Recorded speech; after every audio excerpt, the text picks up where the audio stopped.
An important ruling came out this week in the Trayvon Martin, George Zimmerman case.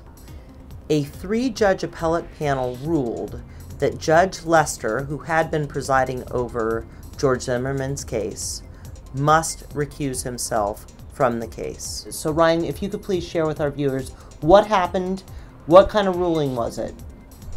Mark O'Meara, the defense attorney for George Zimmerman, has filed a motion to have Judge Lester disqualify himself out of bias for George Zimmerman. Now, why would he allege that there's been bias? In a bond proceeding earlier in this trial, George Zimmerman had some issues with misleading the court regarding funds that had been donations, funds that he had received, the amount of money that he had currently to afford bail.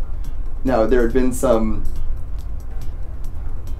discrepancies between the amount of funds he actually had and the funds that he presented to the court. Him and his wife, George Zimmerman and his wife, had received a significant amount of donations that were not presented as funds available to them for bond.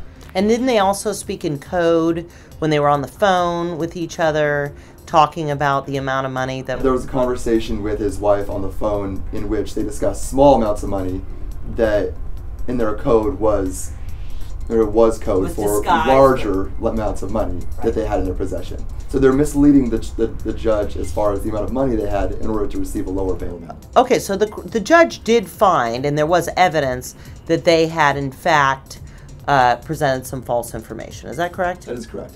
Okay, so what's the problem there? So he did correctly rule that they had presented him with false information. The judge used very strong language in his response to this bond hearing that really called out the veracity of George Zimmerman. He basically called him a liar, that he did not trust George Zimmerman in court.